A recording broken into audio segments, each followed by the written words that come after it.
I knew something was off when the florist called to confirm a delivery of 76 white lilies to the executive suite, my office included. White lilies. Funerals. They weren't even subtle about it. The ink on the $5.2 billion merger contract hadn't dried. And already I was being buried alive in a polite corporate coffin lined with vague compliments and recycled HR statements. We're going in a new direction. Yeah. One where they don't have to look me in the eye after gutting the only department that understood what the hell we just signed. I'd spent 11 years in that company. Not on the front lines, not in press releases, not even mentioned on LinkedIn except as senior staff. But I was the one who read every clause, caught every liability landmine, and cleaned up every deal Travis Callaway's daddy's friends tried to jam through with cigar smoke and smiley face emojis. And when this merger came down from Olympus, 5 firms, 4 jurisdictions, 3 time zones, and 1,000 potential lawsuits tangled into one beautiful monstrosity, I didn't flinch. They gave me the pen. I built the walls. And I built a few trapdoors. Real quick before we go any deeper, if you're even remotely invested in stories like this, hit the like button and subscribe. 97% of people who hear these stories never subscribe, and it genuinely helps the team keep the fire going. Don't be that 97%. Anyway, back to the death flowers. I wasn't surprised. When the new CEO, Travis Callaway, was announced, I could smell the cologne through the screen. Stanford MBA. Yacht tanned. Hair so perfect it probably had its own trust fund. They put him on the cover of Next Gen Leader, before he even had the parking pass. And me? I was still in the same corner office with a busted HVAC and a coffee machine that brewed regret. But I knew the stakes. I knew what I was building. You see, the problem wasn't Travis. It was what came with him. His family had their tentacles in 3 of the 5 companies in the merger. Quiet holdings, shell stakes, shadow firms tucked behind Delaware filings and European trusts. Everyone knew it. No one said it out loud. But I built for it. Quietly. Thoroughly. The same way you lay rat poison in a penthouse. Not because you've seen the rats, but because you know they're coming. Page 2734. Section Delta. A clause so deeply buried it would take 2 interns, a Red Bull drip, and a flashlight to find it. I called it Contingency Delta on purpose. Generic enough to skip the radar. Dangerous enough to burn a dynasty. The gist? If any undisclosed family-tied entity moved assets post-merger, without triggering the proper disclosures, the liability protections would evaporate. Not with a bang. With a quiet, legal whimper. Auto default. No court hearing. Just gone. Legal didn't catch it. They skimmed. They always do. Hell, even I almost forgot about it until the lilies showed up and I remembered. Oh right. I left the trapdoor open. Just in case. I wasn't the hero of this place. I was the custodian. The janitor of corporate consequences. And now the golden boy with his bulletproof teeth and Instagram abs was walking into a glass palace I built on foundations made of fuse wire. All he had to do was step wrong. And baby, he was already mid-stride. Travis Callaway strutted into the boardroom like he was auditioning for a biopic that hadn't been greenlit yet. Tan grinning, with that smug glint in his eye that said, I don't have to understand this room. I already own it. He didn't. Not yet. But damn if he didn't act like it. The kind of guy who thought nuance was a sauce. The kind who took one look at an 11-year vet like me and saw deadwood. Never mind that I built the entire damn forest he was standing in. His first meeting as CEO was a branding blitz. New logos, new taglines, corporate values rewritten by consultants who thought integrity was a font choice. And then he did what all insecure leaders do when trying to prove they belong. He started pruning. Not based on performance. Based on optics. Older directors with deep context? Gone. Long-serving ops leads who'd seen 3 economic cycles and knew how to survive every one? Reassigned or invited to explore new opportunities. It was a cleansing. A purge dressed in modern lingo. Realignment. Synergistic evolution. Value clarity. When he turned his attention to legal, I knew my number was coming up. We were mid-review. While I was reviewing, he was flicking through a golf app on his iPad. When he leaned back in that $3,200 ergonomic throne and said, This contract, no offense, reads like a pre-internet novella. Are we not doing agile law now? I didn't answer. Just let the silence stretch long enough to make his assistant shift uncomfortably. Travis smirked like he thought he'd scored. Don't worry, we're streamlining. Legal's getting leaner. Faster. Less library. His eyes didn't even flick to me as he said it. Just a casual bullet, fired sideways. He had no idea I wrote the framework that kept this entire merger from collapsing into an SEC investigation. He had no idea that the very deal giving him this podium was stitched together clause by someone he just likened to a museum exhibit. What bothered me wasn't the insult. I've been overlooked for most of my career. You don't last this long in corporate America as a woman without learning to absorb disrespect like drywall takes thumbtacks. What bothered me was the way he spoke about the contract. Like it was ornamental. As if I'd spent 6 months writing fan fiction for the fine print gods. As if I didn't spend nights diagramming interlocking liabilities like a crime scene, anticipating every legal loophole someone like him might try to slide through in a champagne fog of entitlement. The head of finance looked at me across the table. Briefly. A flicker of sympathy, maybe warning. Didn't matter. I wasn't panicking. I was watching. Because people like Travis don't just self-destruct. They host viewing parties for it. He closed the meeting with a rousing speech about fresh eyes and bold futures. I stayed behind, collecting my materials like a ghost clearing her desk before the death notice. As I left, I heard him laugh, loud, unearned, the kind of laugh that makes everyone else fake one just to stay employed. The thing is, he thought the contract was done, that the deal was locked, that all the power now belonged to him. What he didn't know was this. I wrote that contract like a loaded weapon. And right now it was still holstered. But not for long. They scheduled the all-hands in the atrium. Glass walls, complimentary croissants, those ridiculous branded beanbags no one ever sits on. Travis had a thing for optics. And this was his victory lap. The new CEO. The golden boy who shepherded us into the future. Never mind, he arrived after the contract was inked. There were cameras. Corporate photographers.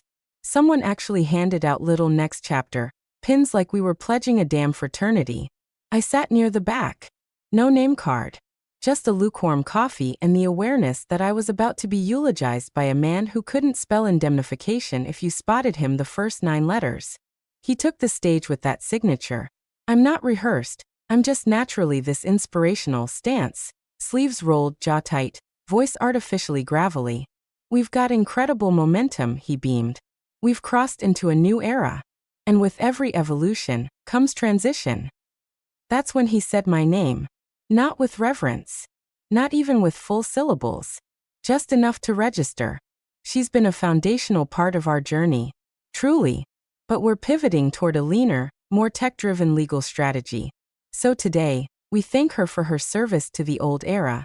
And wish her all the best. There it was. Like ripping a band-aid off a ghost. Polite applause scattered across the room like gunfire with bad aim. A few claps here, awkward hesitation there. No one cheered. Some people blinked like they couldn't process what they'd just heard. A few lower-level staff looked openly horrified. But no one stood. No one interrupted. That's corporate death. Quiet, clean PR ready. I stood. Smoothed my blazer. Walked the slow path to the stage. Past new hires who didn't even know who I was. Past executives who owed me more than they'd ever admit. Travis extended a hand like he expected gratitude. I shook it. Smiled. Didn't say a word. Not to him. But as I passed his assistant, Emily, 26, fast-tracked via nepotism and a bullet-point resume filled with fluff, I leaned in just close enough for her to feel the heat of my breath and said, "Remind legal to review Section Delta in case of any family overlaps." Her brow creased. But I didn't wait for comprehension. I just kept walking. No rage. No scene. Just silence. The kind that makes people nervous. The kind that follows the first click before a detonation. Behind me, Travis went back to grinning. Called up the new head of legal.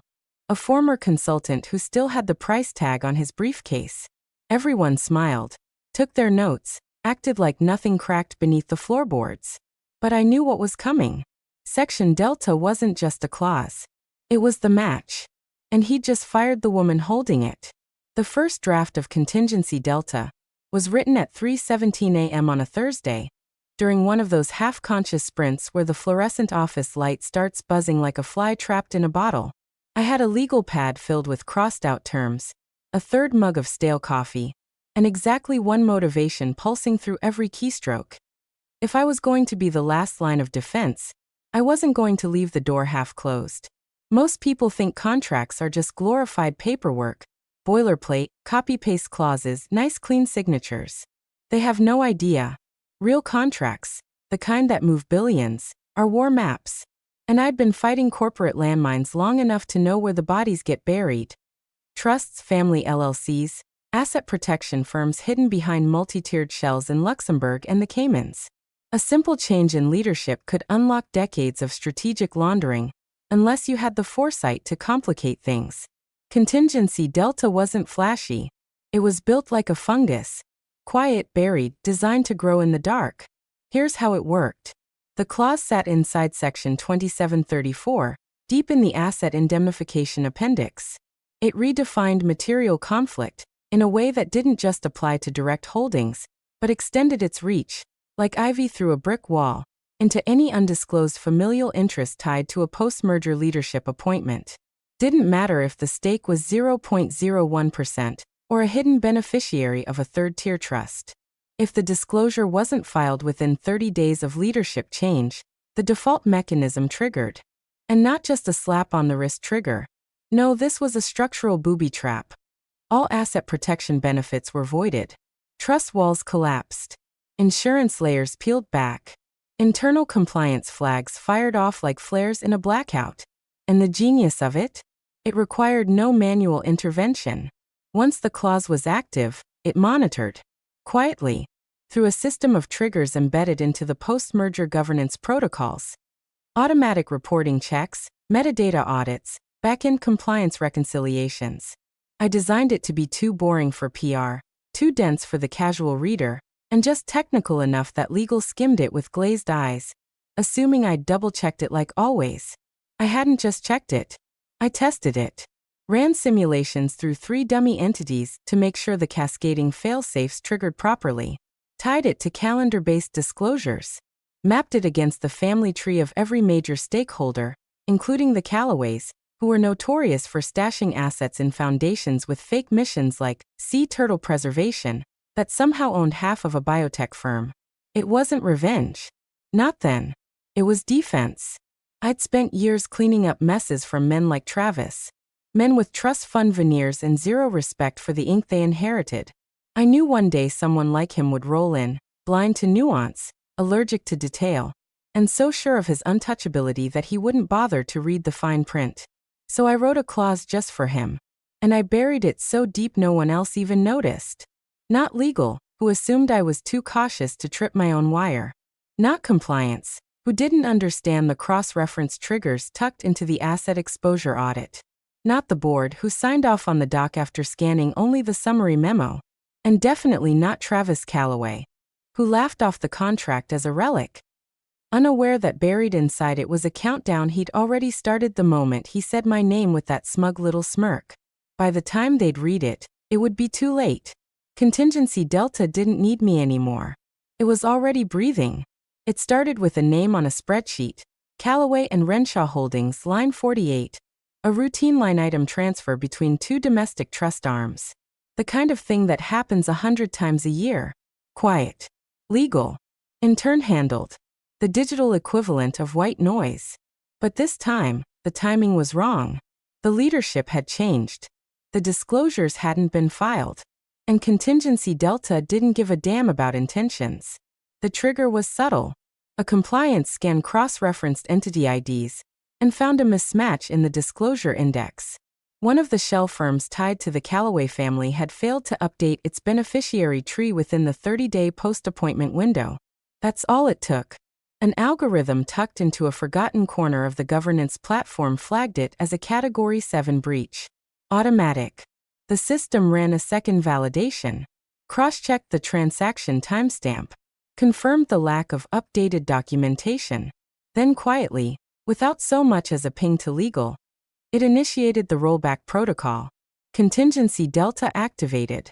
At 9:04 a.m., the asset protection firewall between two of the family's largest holding firms dropped. Not maliciously. Not loudly. Just gone. Like pulling the pin out of a grenade and setting it gently on the boardroom table. By 9:07, custodial controls kicked in. Funds were frozen, not because anyone asked them to be, but because the contract had given them standing authority in the event of undisclosed conflicts. It wasn't a shutdown. It was a legal tourniquet. And it squeezed. I wasn't there to see it. I was already 35,000 feet above Colorado, window seat, second Bloody Mary half-drunk, flipping through a paperback I'd been pretending to read since takeoff. No Wi-Fi. No Slack pings. Just me, silence, and the knowledge that a machine I built was now operating without me. And operating perfectly. I felt it in my chest, like a change in cabin pressure. Not joy. Not revenge. Just the cold satisfaction of inevitability. When you spend over a decade in boardrooms where men like Travis Calloway swing their name like a cudgel and treat the people doing the real work like stage props, you learn patience. You learn how to let someone walk themselves into their own pit without warning them. You learn how to give them the exact amount of rope they insist they don't need, and how to quietly tie it to a legal clause they never bothered to read. The first domino wasn't dramatic. No headlines. No sirens. Just an automated compliance report routed to an inbox no one checked fast enough. A policy triggered. A trust pierced. And $30 million worth of assets suddenly exposed to regulatory review. The next domino was already leaning. I closed my book, looked out the window, and smiled without teeth. At exactly 10:03 a.m., the custodians overseeing two of the Calloway family's investment vehicles hit the switch. Not because of scandal, not because of a leak, but because the algorithm built into the contract said now. They didn't call the CEO. They didn't loop in the board. They didn't need to. The compliance protocols were hard-coded into the post-merger structure. Ironclad, automatic, irreversible without full board consensus, and a legal unwind that would take weeks they didn't have. One custodian flagged the breach as structural exposure via undisclosed leadership entanglement. The other one used plainer language. You didn't tell us Travis's trust owned 19% of the company that just moved $42 million. From the outside, it looked like a brief pause, just two blinking lights on an internal dashboard. But from the inside, it was a hemorrhage. Hundreds of automatic transactions halted, asset pathways frozen, wire transfers flagged mid-flight. One of the accounts even triggered a provisional audit from a Swiss regulatory partner, who did not appreciate being looped in through an automated ping. Legal went into a frenzy. Calls were made. Messages pinged up and down the compliance ladder. But the center of gravity was missing. Travis? He was still at the Pinnacle Club. Hole 6. Practicing his swing on company time with a venture capital bro named Zane who wore sockless loafers and called every woman Mississippi. While the firm bled internally, Travis was on his second bourbon and talking about launching a podcast. By 10:29, I got the text. It was from the CFO, James. We weren't close, but he wasn't an idiot. He'd spent years building risk models based on my red lines. If anyone could smell smoke, it was him. James, did you know anything about Section 2734? I stared at it for a second. Thought about sending the clause. Thought about spelling it out. Then I didn't. Me. Yes. That was it. No elaboration. No smiley. No threat. Just confirmation. The next text didn't come. I knew why. Because by then, James would have pulled the contract. He would have searched 2734 and landed in the middle of the rabbit hole. Subsection D. Provision 2. Clause Delta.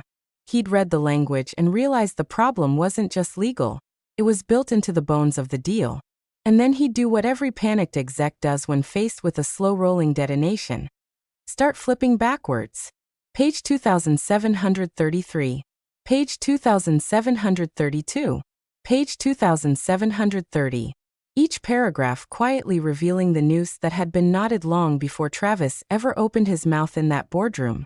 I imagined James pacing in his office, tie loosened, legal pad filling with arrows and question marks, A trail of, "How the hell did we miss this?" scribbled in the margins. But they did miss it. Because I made sure they would. I didn't hide the clause. I just made it boring. Technical. Nestled between reporting requirements and hedge mechanics no one cared to read. I layered it behind definitions so dry they made your eyes cross. And no one, not legal, not compliance, not even the board's contract review subcommittee, bothered to challenge the assumption that I had already vetted it. I had. I vetted it against the exact kind of arrogance they'd installed in the corner office. The freeze wasn't the failure. It was the signal. And now the only person who understood what was really happening was 35,000 feet away, sipping sparkling water and watching a storm form on the horizon below. Travis was still swinging his club, but the ball was already in the water. By 8:42 p.m., the boardroom lights were still on.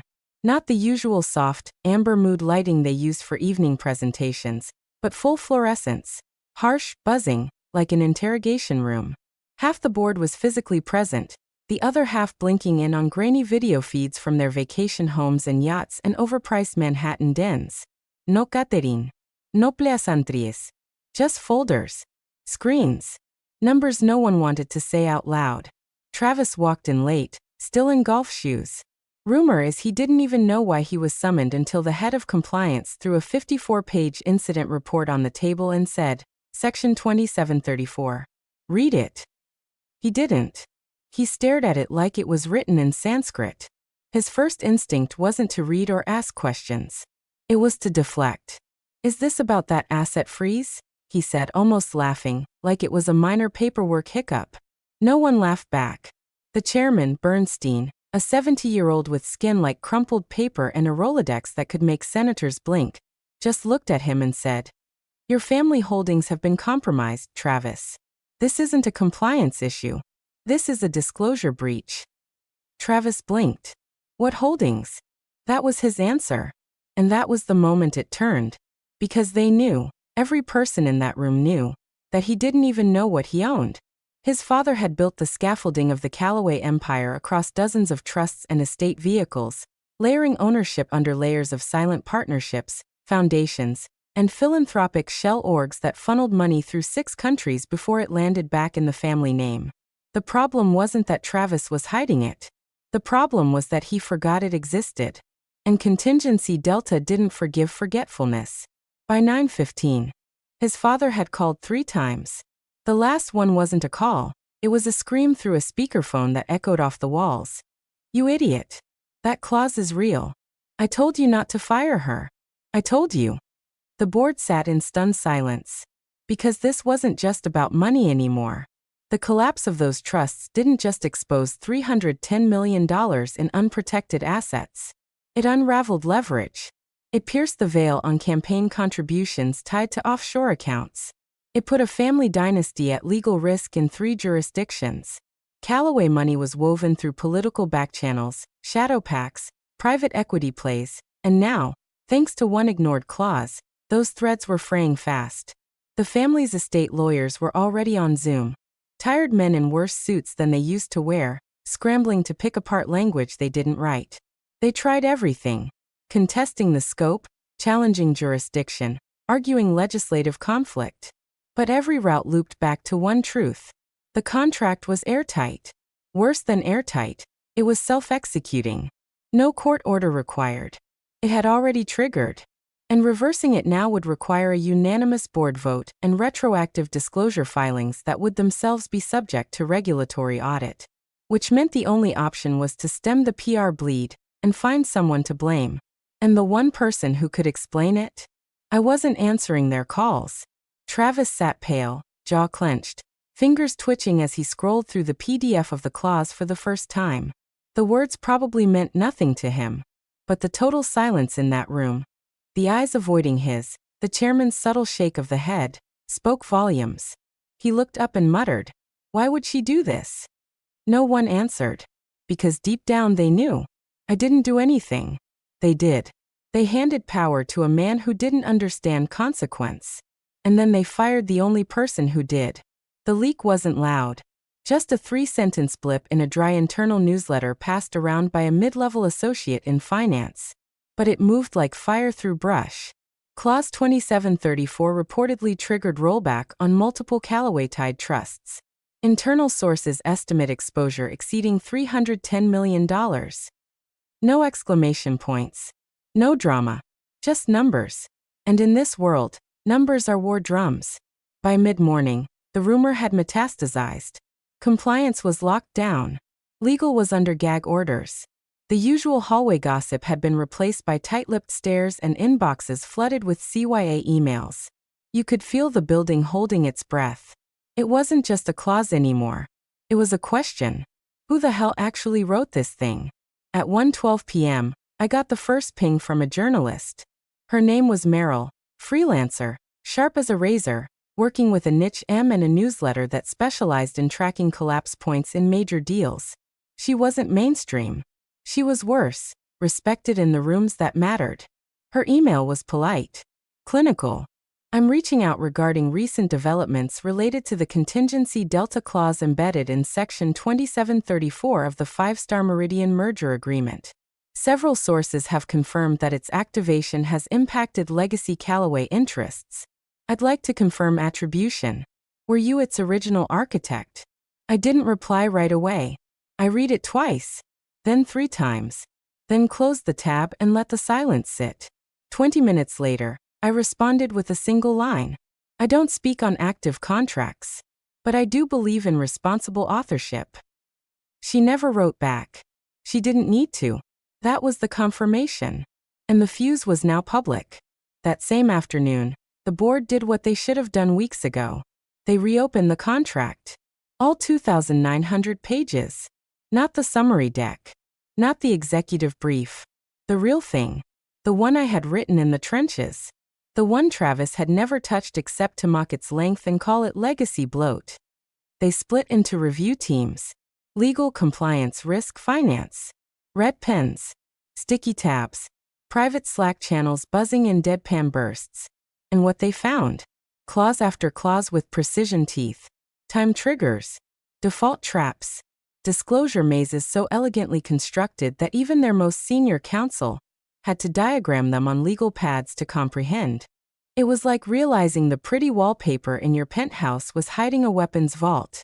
They found protections buried under what Travis called filler. They found fallback definitions that shielded us from hostile clawbacks and predatory reverse mergers. They found jurisdiction toggles in favor of states with airtight fiduciary standards. They found an entire substructure, built like a fail-safe bunker, not just to protect the company from outside threats, but from its own leadership. I hadn't just written a contract. I'd written a restraint system. And now, with Travis exposed, his reputation bleeding out, and the press beginning to stir, the board wasn't just angry. They were scared. Because the deeper they read, the more they realized. They'd handed the company keys to a man who didn't understand how the engine worked, and fired the mechanic. They weren't asking who wrote the contract anymore. They were asking who controlled the future of the company. And the answer was sitting quietly in a different state, watching the market ripple with the kind of storm only paperwork can summon. I didn't have to say a word. They were finally listening to what I'd already written. They say it happened just after 7 p.m., behind locked doors and shuttered blinds on the 46th floor. No streaming, no recording, no official minutes released. Just a long mahogany table surrounded by suits that had finally stopped pretending they were in control. The chairman, Bernstein, was the one who read it aloud. His voice cracked once. Just once. Should leadership cause material breach through ignorance or omission, they forfeit indemnity. That was it. One sentence. One clause. The final line of Section Delta. And with that, the room shifted. No shouting. No drama. Just a hush so thick you could hear the air conditioner hum. Travis didn't argue. There was nothing left to argue with. Every angle had been exhausted, every appeal denied, every loophole sewn shut with language so tight it may as well have been concrete. He just sat there. Deflated. Face drawn. Collar loose. The man who fired me because I was too slow for the new era now looked like he'd aged a decade in 3 weeks. They removed him quietly. No statement. No tribute post on LinkedIn. Not even a farewell email drafted by PR. Just a memo circulated the next morning. Effective immediately, Travis Callaway will be transitioning out of his role as CEO. That was the entire obituary. Within an hour, I got the call. Bernstein, direct line. We'd like to retain you. Contractual consultation. To help interpret the rest. The rest. Because now they were afraid of what they hadn't seen. Because now the contract wasn't just paper, it was prophecy. I paused.